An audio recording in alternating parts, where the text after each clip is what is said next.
Mesdames, Mesdemoiselles, Messieurs, on est très heureux de vous retrouver du côté de Bavois. Dernier match face à Bellinzone. Bavois est qualifié pour le top 8. Félicitations aux Bavoisans qui vont vivre la suite de l'aventure et ce tour de promotion. Une équipe de Bavois qui a vraiment réalisé un championnat exceptionnel. On ne peut que saluer la performance des hommes de Bekim Ouka qui nous ont fait vibrer durant cette saison, qui vont continuer de le faire avec un déplacement du côté de Brûle. Ça sera le week-end à venir et puis ensuite il y aura la venue de Rapperswil ici du côté de Bavois. Bref, que du bonheur, reste à savoir la place que va occuper l'équipe bavoisane avant ce premier match en terre saint-galloise. Coup de poing de la 5e minute dans cette rencontre en faveur des Tessinois. Le ballon qui est parti, il est repoussé finalement par Ivanov. Ça va revenir encore une fois en dehors des 16 mètres. Une déviation de Lovako et ça vient taper le haut de la transversale. Grosse possibilité là pour Bellinzone dans cette 5e minute de jeu. Et finalement, ce ballon qui est venu heurter le sommet de la latte, ce sera un nouveau corner. Et c'est encore une fois Salvatore Guarino qui va se charger de ce coup de coin en faveur de son équipe. C'était très dangereux tout à l'heure. Cette fois, c'est encore une fois repoussé. Mais repoussé plus loin avec Begzadic qui a pu contrôler ce ballon. Il va obtenir Mehmed Begzadic la remise en jeu. Le moment par la transversale, c'est une première mi-temps pauvre en occasion de but d'un côté comme de l'autre. D'ailleurs, le contrôle avec ce ballon de Mizic mis sur Begzadic qui va tenter de rentrer, qui va parvenir à rentrer dans les 16 mètres. Et son tir trop écrasé là pour venir inquiéter le portier. Peloni, un ballon qui sort des limites du terrain qui va permettre aux Tessinois de se dégager. David Morandi là, qui repartent à l'offensive avec une passe, c'est bien joué là ce ballon sur Pinella, le débordement avec le centre de Pinella. Oh, intervention, alors elle était importante cette intervention d'Ozdemir parce qu'il y avait danger dans les 16 mètres. Claire Voisin à la relance, on joue la 41e minute. Ivanov, il va revenir à côté de lui, Ivanov qui hérite une nouvelle fois de ce ballon. Long ballon dans la profondeur, c'est bien joué sur Alvarez en position idéale avec un tir manqué de la part d'Adrian Alvarez face au portier. Il a manqué ce dernier geste pour prendre à défaut le portier Ulysse Peloni, portier capitaine de cette formation de Bellinzone. Ballon qui va revenir en défense. Zali, il est important Zali, il était absent lors du dernier match qui n'a pas empêché l'équipe de Bavois d'obtenir malgré tout un point. Au courage, à la détermination face à Rapperswil. On dit d'ailleurs de Bavois qui voyage parfois mieux qu'il ne joue à domicile. Pour le moment, c'est 0-0, 42e minute.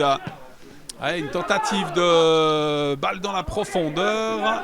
C'était bien essayé là, de la part de Dylan Kela. Intercepté par les visiteurs. Et encore une fois, Demir, Lovako.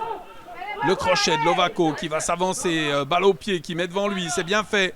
Le relais avec Lovako, la frappe de Lovako, elle va passer par-dessus.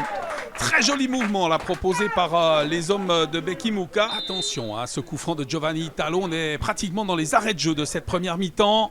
Tout petit mur du côté de Bavois. Italo qui s'élance et détourné par le mur avec l'intervention magistrale là, le portier. Enrico, encore une fois, on en a l'habitude des parades importantes du dernier rempart de la formation de Bavois qui évite l'ouverture de la marque. Il était pourtant pris à contre-pied. Partir depuis le camp tessinois, mis en avant, on cherche des solutions avec une ouverture. Attention à l'arrivée de Pinella avec le tir de Pinella qui est repoussé par Enrico encore une fois. Ça semblait un ballon anodin de la part de Pinella et finalement gros danger, ballon repoussé par Enrico.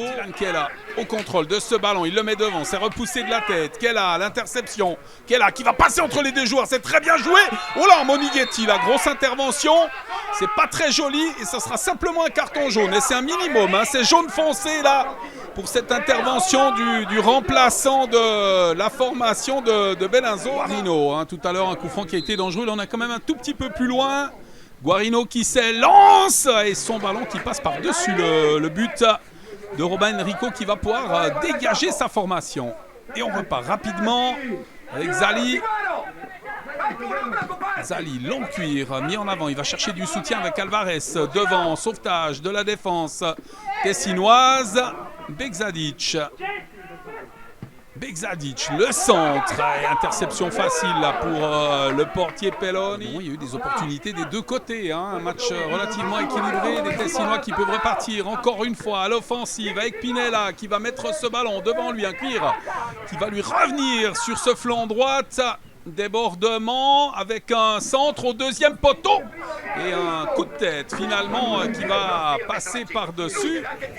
C'est l'action de Simone Velometti qui voit sa tête passer par-dessus la cage bavazane. Pas de danger là pour les Vaudois. On est dans la 21e minute de cette deuxième période. La circulation du ballon, la manière que ça se passe pour le moment, se dit que c'est sur un exploit individuel, hein, que la victoire pourrait être offerte d'un côté ou de l'autre. Begzadic qui laisse ce ballon à côté de lui avec une frappe. Elle est finalement contrée, reprise. Et ça passe à côté, mais alors c'était une superbe possibilité là pour Bavois et pour Talovic qui voit son tir alors passer de très peu à côté du but tessinois. Morandi qui ont joué souvent sur ce côté droite avec une nouvelle fois Pinella qui peut s'avancer. Pinella, ballon mis au deuxième poteau, l'ouverture de la marque, oh, c'est le poteau, c'est pas possible, mais ce qu'il vient de manquer là, quelle occasion manquée par les joueurs de Bellinzone, on la voyait au fond cette balle, et finalement c'est un tir sur le poteau, ça semblait tellement facile de la mettre, c'est sans doute ce qu'a dû se dire le joueur de Bellinzone qui avait la balle du 1-0 au bout du pied. Et Dieu qu'il s'en est fallu de très peu. Que Davega Diallo qui a fait un très bon match pour l'équipe de Bavois. On est dans la 34e minute de cette deuxième mi-temps. Il est long, très long ce ballon de Diallo avec Alvarez. La frappe d'Alvarez, ça passe à côté. Alors nouvelle occasion là pour cette fois le FC Bavois après l'énorme possibilité là pour Velometti. Et bien cette fois c'est Alvarez qui avait la balle du 1-0 au bout du pied. Deuxième mi-temps plus animée que la première avec de belles opportunités de but. Mais pour le moment on en reste toujours à 0-0. Et c'est une remise en jeu en faveur des hommes de Bekim Uka. Et c'est Begzadic qui va s'en charger pour le nouvel entrée Jaton. Et ce très bon coup franc. 36e minute, Begzadic pour le tirer, tenter d'ouvrir la marque, de débloquer le compteur dans cette rencontre. Begzadic qui s'élance, ça va passer le mur, mais alors pas assez appuyé pour venir inquiéter le portier Pelloni. Le capitaine de Bellinzone qui peut relancer à la main rapidement. Long cuir mis en avant. Et interception de Diallo. Attention à la passe manquée de Diallo avec un tir contré. Ouais, heureusement, ce tir était bien parti. Pas de faute, estime l'arbitre sur Dylan Kella. Il laisse jouer. J'ai quand même envie de dire que ce match nul 0-0 semble assez logique. Il y a vraiment eu de belles occasions des deux côtés. Match qui aurait pu basculer d'un côté comme de l'autre. Avec l'interception, l'arbitre qui laisse jouer. Ouh, quelle puissance dans ce tir. Et il vient flirter avec le montant droit du but d'Enrico. Ouais, quand on dit que le match nul 0-0 est logique, on a eu Alvarez de l'autre côté. On a eu de belles opportunités avec notamment le tir de Talovic. Et là, c'est une nouvelle occasion, mais cette fois pour les Tessinois. Dernière action de la rencontre. On est dans la 49e minute de cette deuxième période avec Ivanov qui va mettre un long ballon en avant. Alvarez détourne ce ballon de la tête et l'arbitre qui met un terme à la rencontre sur cette marque de 0-0. L'équipe de Bavois qui termine donc sur un match nul avant le départ de ce top 8 et le déplacement du côté de Brûle. Le président l'a dit, il aimerait parvenir à se hisser parmi les trois premiers pour se qualifier directement pour la Coupe de Suisse. Ça passe bien évidemment par un gros match du côté de Saint-Gall, en terre saint-galloise face à Brûle. Et bien évidemment, on le sait, les joueurs de Bavois voyagent plutôt bien.